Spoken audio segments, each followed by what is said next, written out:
Bom dia a todos. Estou aqui com Bom dia, o Nagar. Fábio. Bom dia, Bom dia Nagar. a todos. Estamos aqui para mais um dos nossos bate-papos. E aí, nesse bate-papo aqui, eu quero começar dizendo para o Nagar assim: pela sua graça, sou abençoado, pois realizei tudo o que há para ser realizado. Estou liberto do samsara, eu sou a felicidade completa, ilimitada e livre da falta e sempre presente. Eu sou tudo o que existe.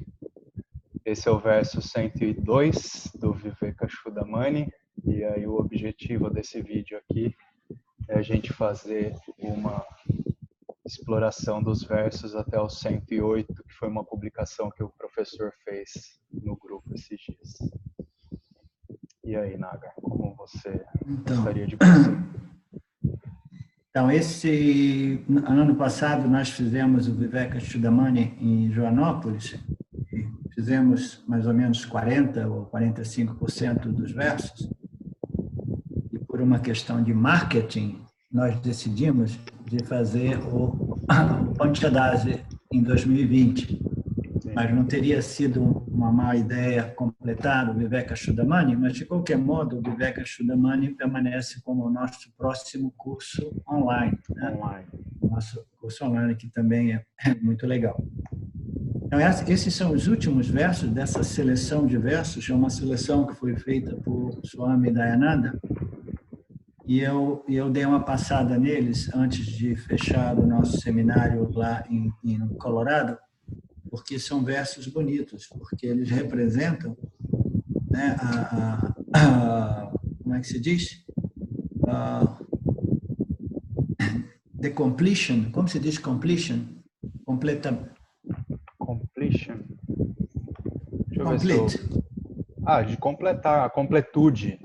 Ela representa a completude de um trabalho, de um espiritual, né, de um processo espiritual, de uma jornada, né, espiritual que vem de vidas e vidas e vidas e vidas, né? Então esse processo de preparação, purificação do indivíduo, né, até que ele se torne espiritualmente qualificado para o Vedanta ou para o autoconhecimento.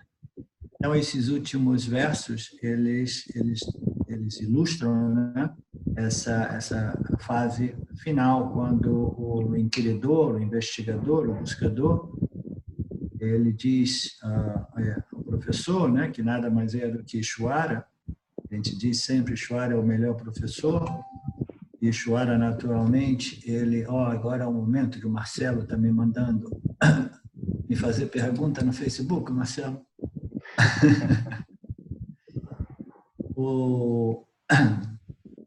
Fechar umas janelas aqui também para não atrapalhar o nosso papo. Deixa eu fechar o meu Facebook aqui no computador, então.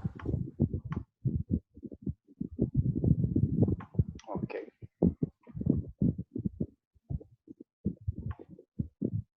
Porque aí a gente vai perdendo o fio, né? Uhum. O fio da meada. Sem distrações. Então, o que eu estava dizendo? Eu estava dizendo que isso representa, né, esse estágio final, o fechamento, né, de um processo espiritual. E o inquiridor, que é o investigador, o buscador, né, depois de ter desenvolvido, né, uma compreensão desse valor enorme, que é o valor, né, que é apresentado no início do Vivekachudamani, né? Você precisa de muito karma positivo para aparecer nessa realidade aparente, encarnado como ser humano, né, com um desejo pelo autoconhecimento, com uma associação com as escrituras de Ishvara e com uma associação com um professor qualificado. Então, essa é a graça mais elevada que existe dentro da experiência humana, né? Então, apresentado desse modo no início, o fechamento é o investigador dizendo ao professor, né, pela graça de Ishvara, pela graça das escrituras, pela graça do professor, pela graça dessa encarnação, né, num corpo humano saudável, eu realizei tudo que há para ser realizado. Então, o que significa realizar tudo que é para ser realizado? É realizar aquilo que, uma vez realizado, cancela a necessidade de realizar todo o resto, né? Porque, na verdade, como você sabe muito bem, Fábio, você como uma pessoa madura, né, um Jnani, você sabe que a busca humana, por todos os objetos de experiências, são buscas inconscientes dessa plenitude que só pode ser alcançada através da autorrealização, autoconhecimento, né? Então, eu realizei tudo aquilo que antes eu tentava realizar através dos meus desejos, né? Meus desejos por obter, os meus desejos por evitar, né? Então, o Yanni, o estudante, termina dizendo: eu me sinto libertado do samsara. Então, é importante a gente compreender o que significa ser libertado, liberado do samsara. Significa permanecer no samsara, mas ainda assim livre do samsara. Não significa fugir para as cavernas, fugir para o ashram, fugir para o monastério, fugir para os Himalaias. Entendeu? Significa permanecer livre, apesar do samsara, apesar dessa ordem de realidade aparente, dualística, que se manifesta diariamente, né, como nossa experiência. Então, eu estou livre do samsara, apesar do samsara, e eu desfruto dessa felicidade completa e ilimitada. O que significa isso? Significa que essa felicidade não é uma felicidade derivada dos altos, dos picos, né, dos altos, que são seguidos dos baixos, né, dos crashes, entendendo, altos e baixos, né, aquelas felicidades estressantes, né, alguém disse, né, não me lembro bem a pessoa que falou, que a felicidade nada mais é do que um release of stress. Como se diz release Sim, of stress? um alívio do estresse. É um alívio do estresse, como é que se diz? Tem uma outra palavra ainda mais precisa que um alívio. É uma descarga do estresse. Descarga. Quando o estresse, a gente quer tanto as coisas, a gente busca, a gente vai somando essa tensão, entendeu? Aí depois tem essa descarga energética, que é muito parecida com a descarga do orgasmo sexual também, né? Sim. O orgasmo sexual, a gente build estresse, e algumas pessoas, depois de alguma idade, se tiver um coração fraco, morre de orgasmo, como a gente sabe, né? Tem um piripaque na cama. Exatamente. Dizem que é uma morte boa, mas eu tenho minhas dúvidas.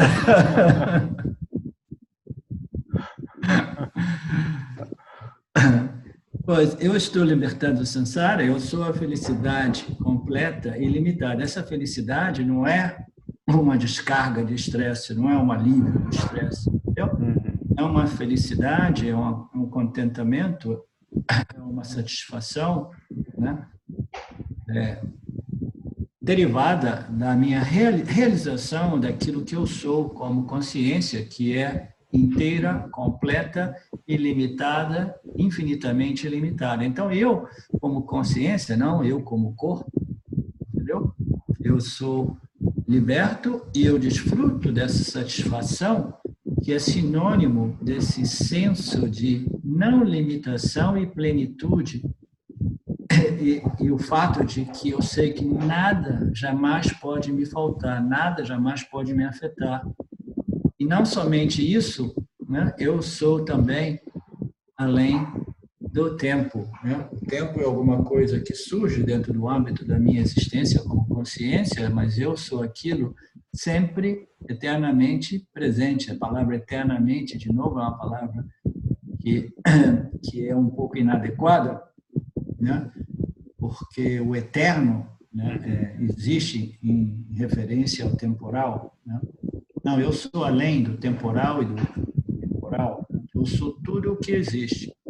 Então, o verso 102 começa com o inquiridor, o investigador, né, oferecendo a sua gratidão ao professor abençoado realizado, etc, etc. Eu sou libertado do santuário. Eu sou a felicidade. Agora, é importante a gente compreender que essa felicidade não é uma felicidade que nos isenta dos momentos de dor e sofrimento, entendeu? É uma felicidade que pertence a uma outra ordem, uma outra dimensão da nossa existência. Porque, como a gente sabe, até mesmo Mahatmas, né, do grau de Ramana Maharaj, ele sofreu não somente fisicamente, como mentalmente. Né? A gente via as expressões dos últimos vídeos e fotografias dele, o sofrimento que ele passou, né, do ponto de vista físico-mental, a mente fraca, as lágrimas que escorriam nos seus olhos. Muita Então, dor. as adversidades, elas ocorrem, ninguém é livre dos prazeres e dores da vida. Mas essa felicidade é derivada de um fator e um fator apenas. E esse fator se chama knowledge, conhecimento, autoconhecimento referente à minha real natureza. Entendeu? Então, essa felicidade é uma felicidade que somente pode ser obtida através dessa convicção total de autoconhecimento. A única realização estável possível é pelo conhecimento, né, Nagar? É a única realização que é sempre à sua disposição, né? A única satisfação, felicidade que é sempre à sua disposição, é o autoconhecimento, é o conhecimento. Sim. As experiências são suscetíveis, né? Ao tempo, às mudanças constantes, como a gente sabe. Então, esse verso, o que você expôs a respeito do verso 102, nos leva ao seguinte ponto também. O desejo, ele é como um estado que tensiona, né?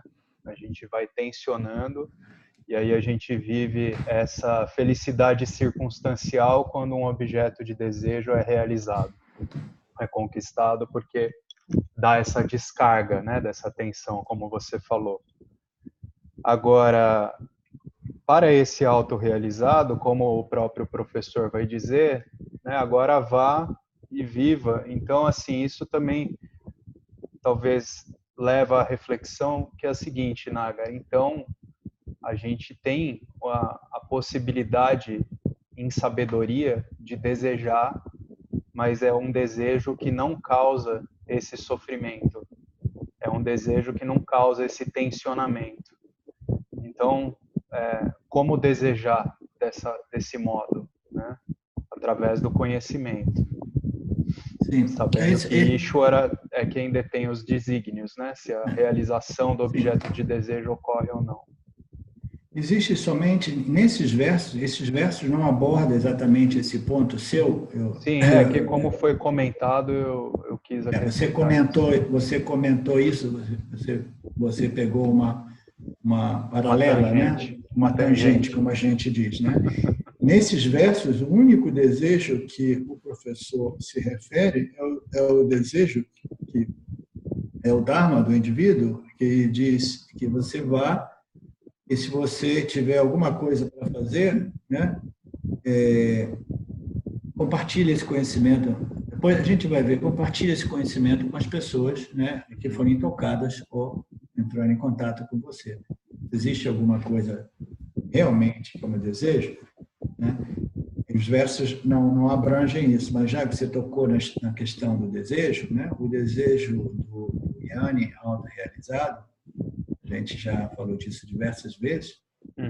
Krishna, né, ele ilustrou isso muito bem, dizendo: eu sou o desejo em não violação do Dharma. Então, esse desejo, ele precisa ser um desejo dármico, e não somente isso, um desejo dármico é um desejo satívico, né? Um desejo de uma mente tão clara, livre daquele excesso de rajas e tamas, que ele deseja aquilo que é bom para todos, aquilo que é de benefício a todos, entendeu? E esse desejo, ele precisa ser genuíno e moderado e não vinculativo, né? Então, se o desejo é um desejo satívico, dármico, genuíno, entendeu? Porque eu digo assim, não, eu desejo isso porque é genuíno. Por exemplo, uma mãe, genuinamente, ela quer salvar a vida do filho, né? Sim. Então, ela pode ter esse desejo de preservar a vida do filho. A gente pode dizer, não, esse desejo dessa mãe é um desejo genuíno, né? Mas aí, se a mãe ela tem uma obsessão por tentar preservar, proteger o filho, a gente já não pode dizer que aquele desejo fundamentalmente genuíno é um desejo moderado, não, já é um desejo excessivo. Sim. A gente diz um desejo genuíno, um desejo moderado, né? E um desejo que não seja binding, que não seja vinculante. Vinculante.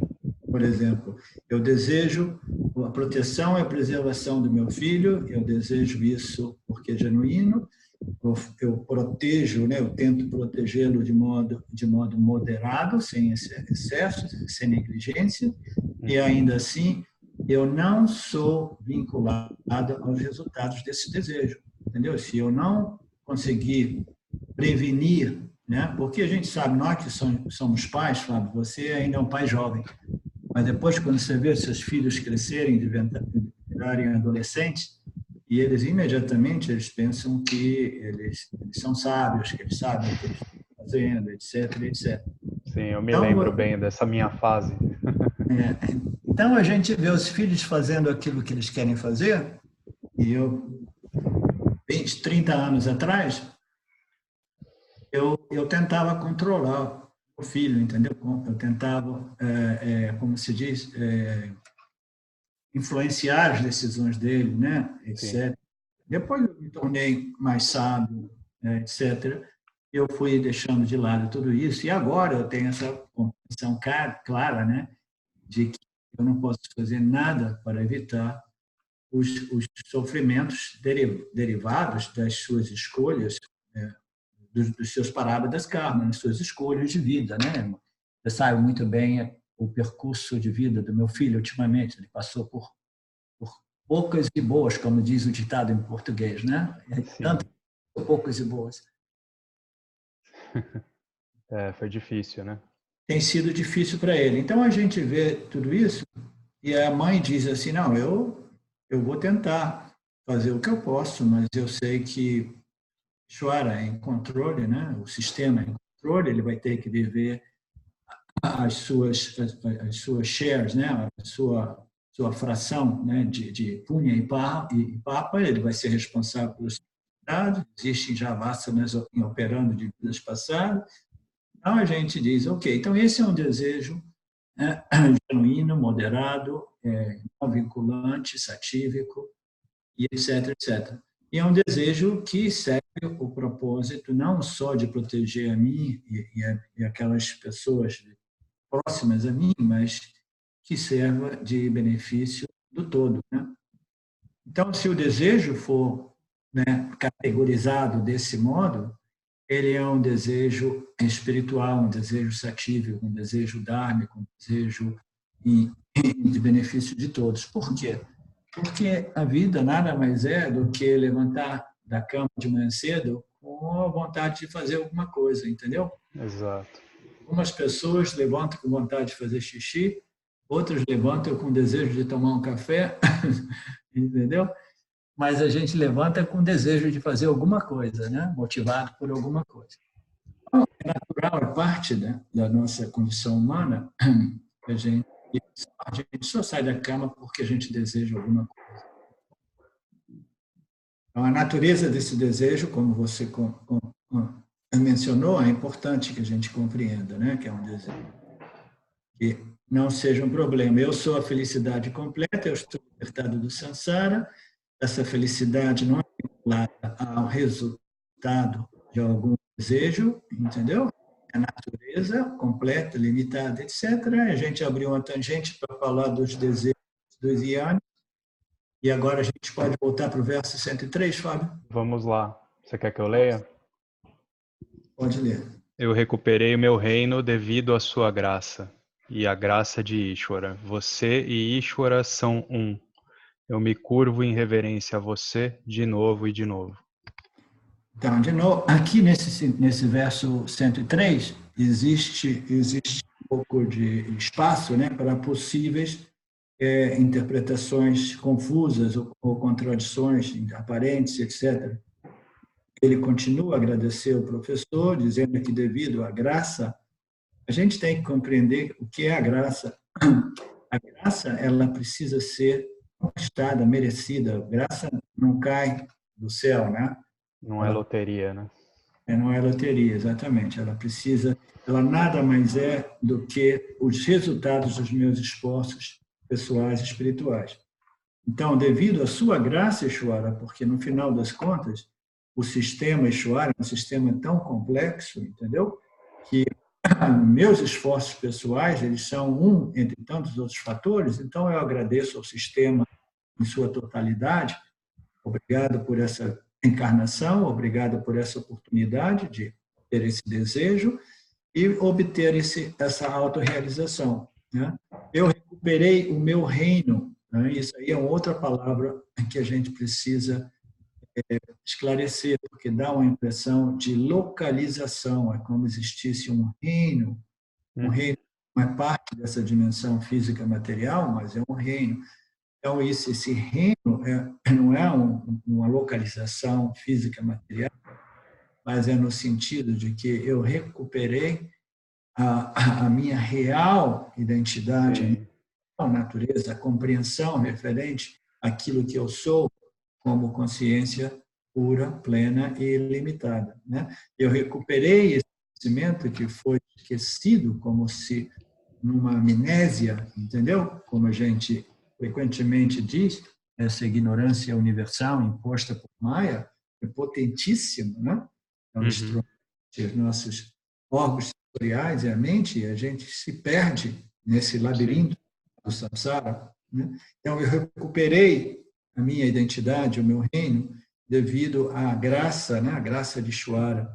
Aí ele diz uma outra coisa, que você e Ishvara são um. Como a gente sabe, o Jiva, o professor e Ishvara, eles são um na sua essência, em sua essência. Tudo em Nitya, entendeu? É um, mas somente na essência fundamental de tudo, que é a consciência plena. Porque o Jiva, não importa o quanto autorrealizado, o quanto sábio ele seja, ele jamais pode ser equalizado a Ishvara. Porque o Jiva Mukta, o Yani, ele continua sendo ilimitado, limitado como Jiva, entendeu? Sim. Ele continua. Ishvara é o único que é omnisciente, omnipresente, entendeu? É conhecimento de tudo, etc. Então, você e Ishvara são um, significa que vocês são um na essência. Na essência, a essência de Ishvara, Jiva e Jagata é somente uma. Meu reino, essa é a minha realidade, é a minha natureza, é a consciência que eu sou, entendeu? Aquilo que não existe no corpo, mas que pervade, permeia todo o universo, em todos os corpos, né? Então, devido à sua graça, e a graça de Ishvara, eu recuperei esse conhecimento, você e Ishvara são um nessa essência, e eu compartilho com você e Ishvara a mesma essência. Nesse ponto, o estudante está dizendo, você e Ishvara e eu somos somente um, nós somos unidos, né? Unidos é uma outra palavra perigosa, porque dá a impressão que nós éramos desunidos e agora a limitação da linguagem é sempre uma coisa que precisa ser constantemente esclarecida. Então, eu e Ishvara somos um como a consciência. Eu me curvo em referência a você, como em referência a Ishvara, eu me curvo em referência ao ser pleno, que nada mais é do que eu mesmo, porque eu não sou separado de Ishvara e da consciência, entendeu? Não sei se vocês se lembram, eu, quando estive na Índia uma vez, na primeira vez, eu vi as pessoas no ashram de Ramana fazendo todos aqueles pujas reverenciais para Ramana e para a montanha Arunachal, entendeu? E eles fazendo aquelas reverenciais de devoção profunda, um amor, uma devoção total. Eu, olhando tudo aquilo, dizia assim, uau, as pessoas estão ali assim, num baque total, sem saber que elas estão reverenciando elas mesmas, entendeu?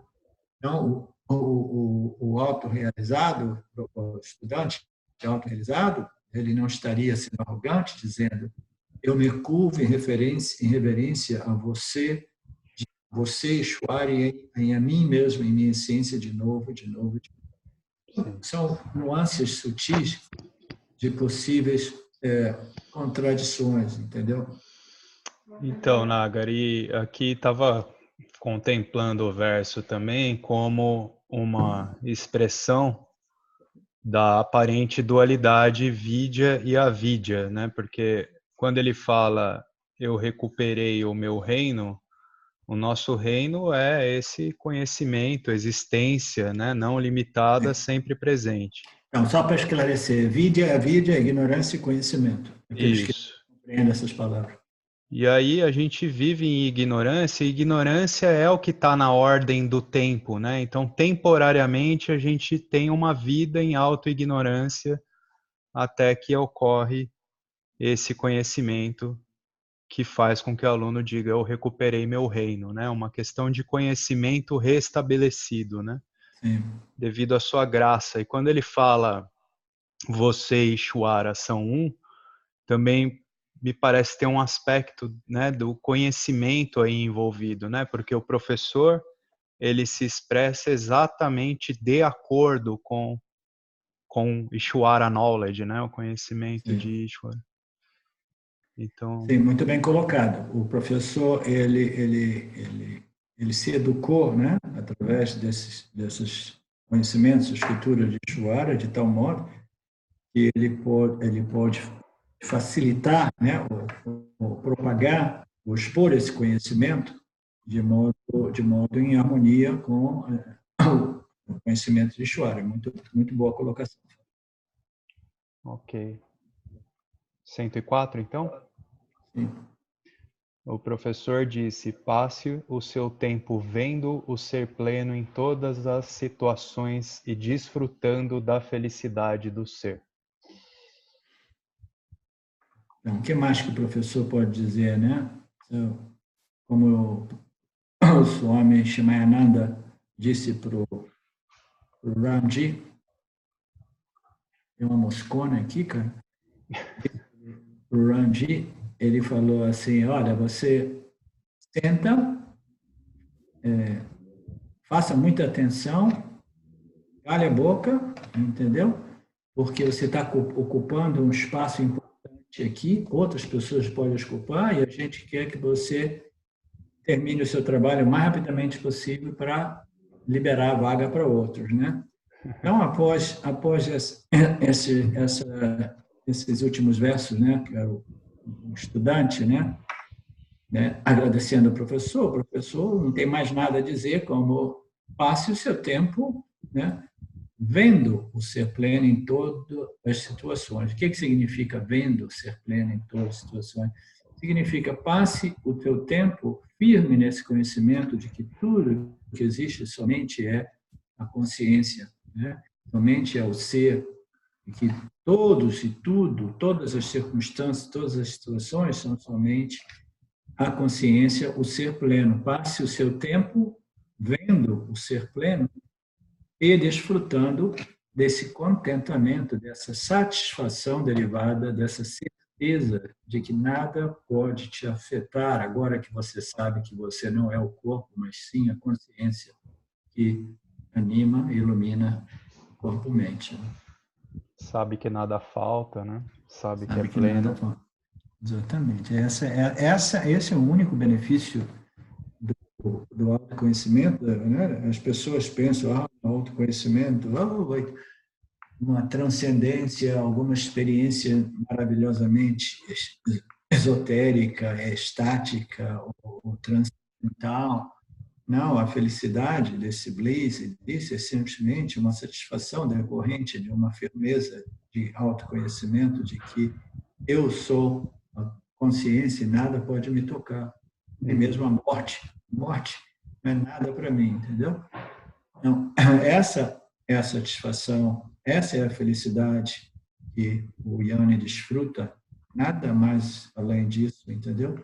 O Yanni pode até mesmo desfrutar de alguns estados mentais esotéricos, espirituais, se ele tiver uma certa história de vida, né, de yoga, etc., ele pode viver nos dois mundos, né? O mundo das experiências espirituais e o mundo do conhecimento firme, de que nada pode tocar ele, que essas experiências espirituais também não adicionam nada a ele. Eu compartilhei lá em Colorado, porque um espaço onde existia muita ênfase, né, na yoga, meditação e essas coisas, eu compartilhei com ele o fato de que eu que estava tão preso nessas experiências de meditação profundas, etc. Aí um dia levantei e falei com a Silvia, eu jamais vou meditar. E eu jamais meditei novamente. Isso deve ter ocorrido, eu acho, em 2011. Então, já passaram 8 anos ou mais e eu jamais meditei. E eu compartilho com as pessoas que quando eu estou com a Ramji, ele sempre tem a tendência de oferecer uma meditação guiada. E eu sempre fujo, eu escapo, entendeu? Eu desenvolvi uma aversão tão grande a essas experiências de bliss, entendeu? Que eu evito a todo modo. Eu compartilhei isso com o pessoal, dizendo, olha que curiosidade, olha que coisa, né, cara? Eu desenvolvi uma vasta, né, de aversão a tudo isso, porque nada disso tem nenhum valor, entendeu? Nada disso pode adicionar nada, uma experiência como qualquer outra, né? E existe uma obsessão no mundo espiritual por essas experiências, né? E eu, Tem uma por outro espécie... lado, Perdão, Nagar, conclui. não, eu, por outro lado, eu desenvolvi uma tendência de dizer não, entendeu? Às vezes eu tenho que me controlar e dizer não, meditem, entendeu? Existe um benefício, né? Sim. Desse esforço de controlar a mente, etc.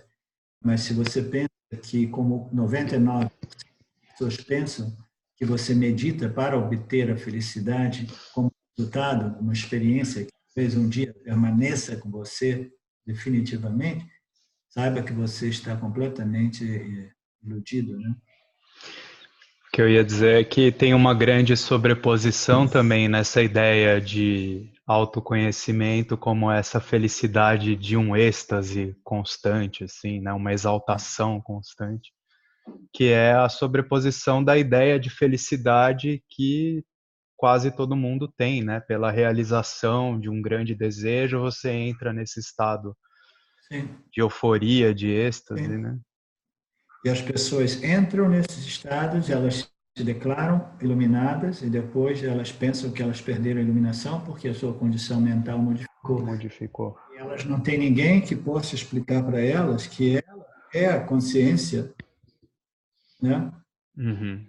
Ela é essa consciência dentro do qual esses estados aparecem e desaparecem, inclusive estados mentais, místicos, espirituais, né? Esotéricos, etc, etc.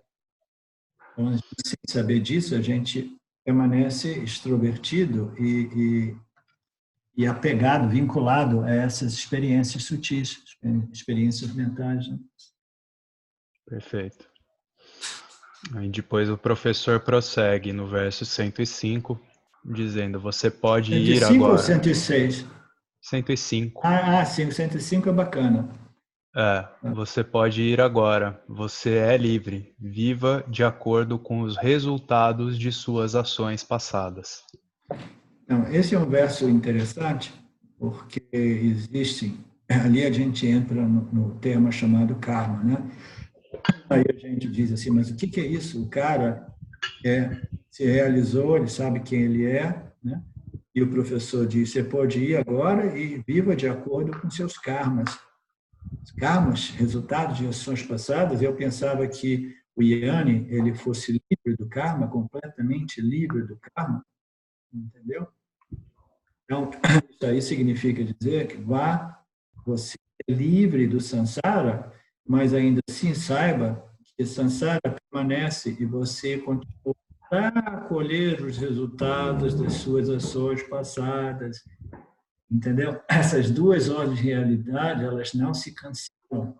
Por isso que existe um potencial para confusão e contradição ali, entendeu? O fato de que você sabe que você é a consciência, que você não faz nada, que você permeia tudo, que você se move, etc., e que você não é um fazedor, portanto, não existe karma para você, fundamentalmente, não cancela o fato de que o seu jiva permanece até que ele esgote o seu parabada karma nessa vida e deixa o corpo físico, né?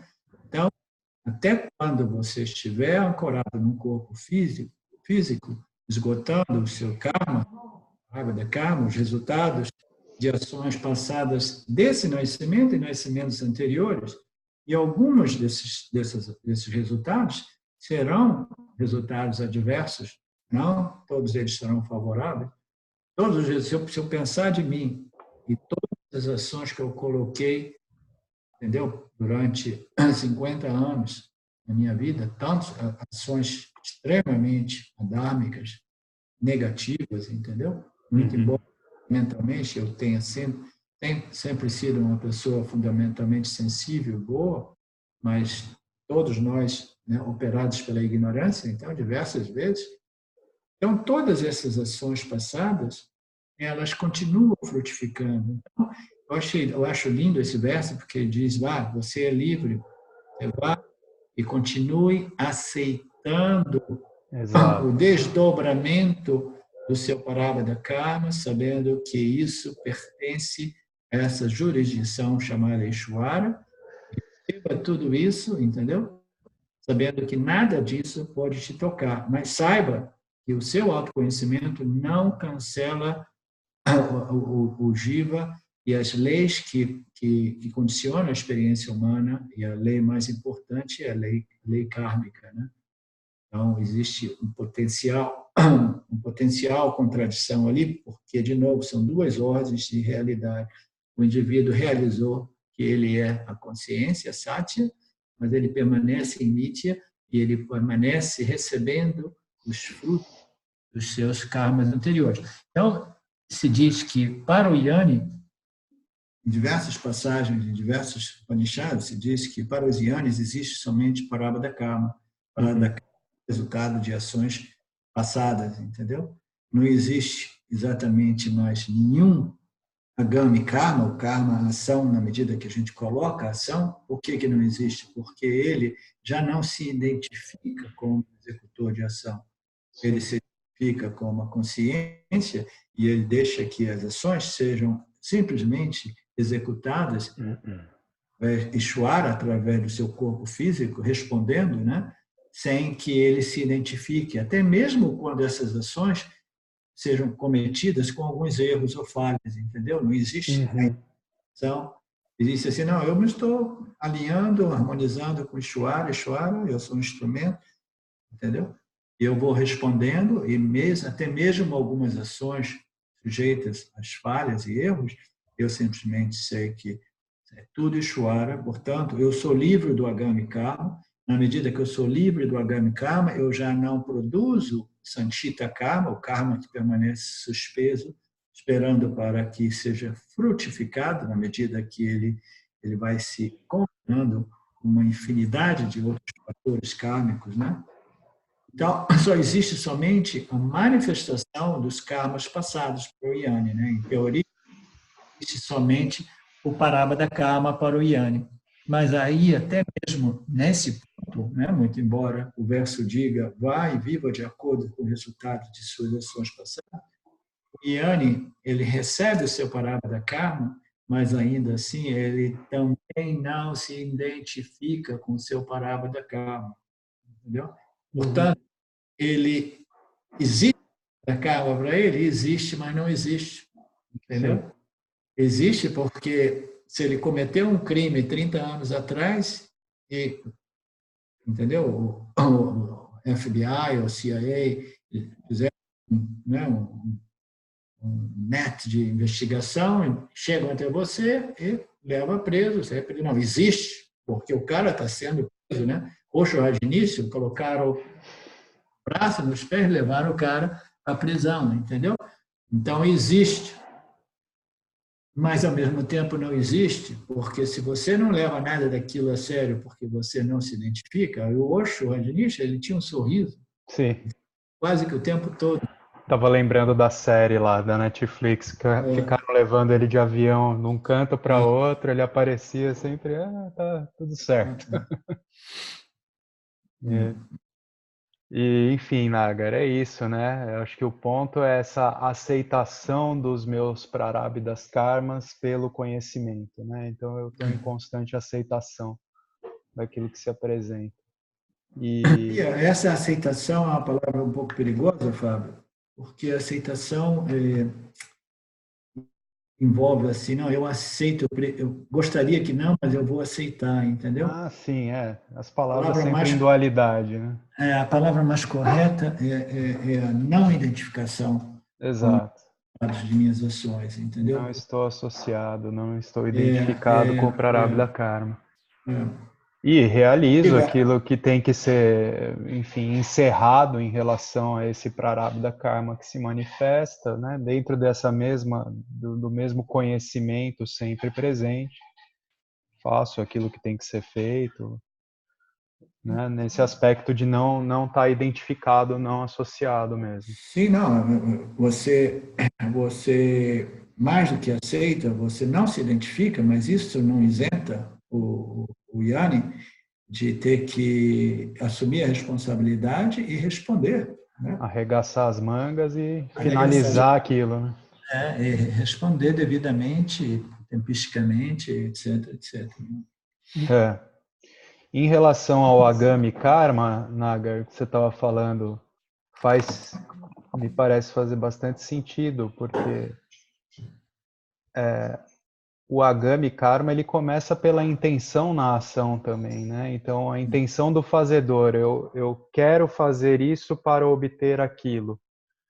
Então, o autoconhecimento ele cancela isso, né? Não que a gente não faça as coisas que a gente quer fazer, Sim, mas cancela sim. esse senso, né? Sim, sim, sim, sim. Muito bem colocado. Então, o karma, que é uma ação, ele nasce de um desejo, de uma tendência de agir, né? O autoconhecimento, ele gradualmente, ele cancela essas tendências que são depositadas no corpo causal, né? Isso é quando o autoconhecimento, ele desenvolve raízes, né? Aí é que o autoconhecimento começa a se transformar em moksha, né? Uhum. Ele vai neutralizando essas tendências no corpo causal de tal modo que esses desejos, essas tendências, né, de pensar, dizer e agir de um certo modo, que são fundadas, né, em vasanas, fundadas na ignorância, né, da minha real natureza, elas vão sendo neutralizadas, canceladas, né? Uhum. O Yanni gradualmente ele não se identifica com a ação, mas além disso ele vai se tornando muito preguiçoso nos olhos dos outros, entendeu? Porque não existe muito motivo de agir, Sim. a menos naturalmente que o indivíduo tenha uma firma, uma família, 3 filhos, 4 filhos, aí tem que agir, né? Quase me identifiquei com esse indivíduo aí que você usou como exemplo. Só faltou o terceiro filho. Que não vai chegar, hein, Fábio? Não me Pelo amor. decepcione, hein? Não, já conversei com o Ishwara bastante sobre isso. Então, aí o 106, o discípulo prestou seus respeitos ao professor. Sua mente se afogou no oceano da felicidade, de felicidade, e ele se moveu para cá e para lá, abençoando a todos com os ensinamentos. Esse é um verso muito lindo que requer Lindo. clarificação, que é um daqueles que eu queria clarificar mais de todos. Ele prestou seus respeitos ao professor, mais uma vez, né? Ele bound to the professor, a sua mente se afogou no oceano de felicidade. Esse oceano de felicidade, ele ocorre também a nível experiencial. Existem momentos, entendeu? De uma bliss, de uma bem-aventurança emocional, que é uma coisa maravilhosamente linda, que ocorre. Sim. por que não a gente curtir, desfrutar de uma experiência, né, tão elevada, tão sublime, né? Por que não, né? Ninguém é contrário a isso. O problema Exato. é ver a independência disso. Mas naquele momento o discípulo prestou seus últimos, né, reverências ao professor. Naquele ato, a sua mente se afogou no oceano da consciência, porque ele, reconhecendo que ele é a consciência, ele se une, ele se funde com a consciência, que é a mesma consciência do professor Yeshua, e ele experiencia, né, essa felicidade, esse êxtase, né? Então, a sua Uhum. mente se afogou, ela se fundiu com o oceano. O oceano é uma metáfora linda, né, em referência àquilo que é comum, né? Uhum. Os aspectos, né, desse oceano. Existe um oceano, existe diversos aspectos do oceano, fundamentalmente tudo é o oceano. O rio, né, quando ele desce as montanhas, ele se funde com o oceano, ele se torna um com o oceano, né? Então, do mesmo modo, a mente individual do Jiva, quando ele pensa que ele é um indivíduo, uma pessoa, que ele é separado e enclausulado, não sei se eu falei a palavra certa, preso, né, escravizado ou fechado, aprisionado no corpo Sim. físico, quando ele descobre que ele vive e existe dentro, através e infinitamente para todos os lados, para cima e para baixo, a existência dele. Então, ele se afoga nesse oceano, que é o oceano da consciência, né? que produz também essa felicidade experiencial, espontaneamente. Quando é espontâneo, é muito lindo. E ele simplesmente ele se moveu para lá e para cá, né? Abençoando a todos com esses ensinamentos. Agora, o que significa abençoando? As pessoas veem esses versos e elas se identificam, dizem, yes, é isso que eu vou fazer da minha vida, eu vou para lá e para cá abençoando todo mundo, entendeu?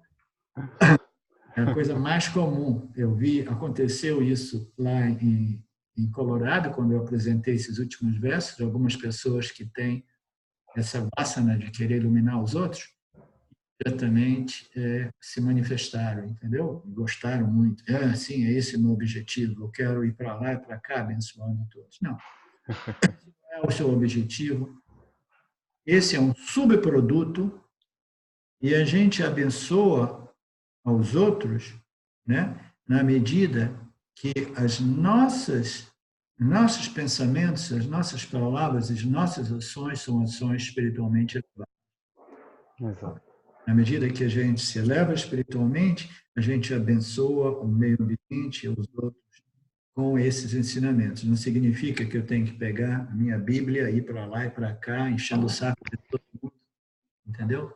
Forçando, tentando fazer elas engolir um pouco de Vedanta. Não, você não diz nada para ninguém, porque o ensinamento mais profundo e eficaz que existe é o nosso exemplo de vida, né? O modo que a gente vive a nossa vida, né? Sim. Espontaneamente, sabiamente, e a gente abençoa desse modo a todos. Com os ensinamentos, naturalmente, os ensinamentos transformaram a mim, transformaram a milhares de outras pessoas, então eu sou os ensinamentos vivos, entendeu? Esse é o sentido. Os ensinamentos, eles me transformaram e adesso eu sou os ensinamentos em carne e osso. Mas você não fala nada sobre os ensinamentos, mas não importa. Eu sou os ensinamentos em carne e osso. É isso que significa, entendeu? Se alguém quiser saber em palavras, aí já é uma outra história, né? Uhum. A gente dá o endereço do Vedanta Brasil, coloca eles no grupo, Exato. coloca eles no grupo e Fala eles para ir na seção avisos, ler todas as postagens lá primeiro. sim, exatamente. É daí que chegou uma mensagem que Ok. tirou, me tirou da minha página. Ok. Então é mais ou menos isso, entendeu? Todo mundo é tocado por aquele que se elevou espiritualmente, entendeu? Uhum. Através desses ensinamentos. Nós somos os ensinamentos encarnados, né? É isso. Alguma coisa a dizer, Fábio? Não, excelente. Acho que a gente pode passar para o 107. Pode ser? A natureza do ser pleno foi agora exposta neste diálogo para facilitar a compreensão dos buscadores da libertação. Então, aí não existe mais nada quase para comentar. É a conclusão, né? O Vedanta nada mais é do que uma lógica que disclose, né? Que expõe, que revela a natureza do indivíduo como o ser pleno. A natureza do ser pleno, do indivíduo como o ser pleno, foi exposta nesse diálogo, o diálogo do Vivekachudamani, né? Sim. Para facilitar a compreensão dos buscadores qualificados da libertação. Esse é um texto para buscadores qualificados, ele lidar somente com a discriminação, ele não lidar com a preparação mental. Então, para buscadores qualificados para a libertação, para o benefício desses buscadores, a natureza do ser pleno foi exposta e facilitando assim a compreensão da natureza do indivíduo, como ser pleno. O verso 108 fecha. É lindíssimo, né? Essas palavras libertadoras de Shankara saciam a sede existencial daqueles que buscam alívio dos raios abrasadores do sol do Sansara. Então, muito lindo. É uma outra metáfora. Em nossas escrituras, o Samsara é apresentado de modos metafóricos mais diversos.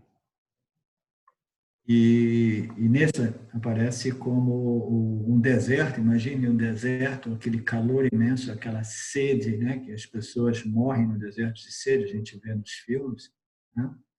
E quando a gente vive em aquela condição, a nossa sede por água, entendeu? É intensa.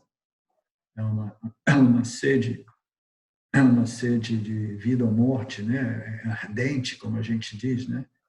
Então, as palavras libertadoras sanguíneas saciam a sede existencial daqueles que buscam o alívio dos raios abrasadores do sol. Significa que somente aqueles que compreendem que samsara é tal qual um deserto cujos raios de sol, entendeu?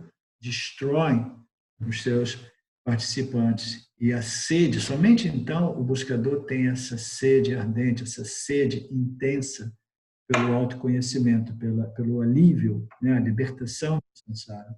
Então, essa é uma analogia que apresenta samsara, nesse caso, não como oceano, não como um labirinto, não como uma floresta, existem diversas analogias, não como círculo de vida, morte, reencarnação, renascimento, mas como o deserto, né, onde existe uma sede existencialmente todo mundo é sedento, né, por essa libertação, mas quase poucos são aqueles que conscientemente compreendem o que eles estão buscando, né? E essas palavras de Shankara saciam plenamente essa sede existencial desses raros indivíduos que buscam o alívio e a libertação do samsara, né? Os raios abrasadores do sol do samsara. Muito lindo. Sim. No meio de um deserto, a única fonte para saciar a sede é autoconhecimento.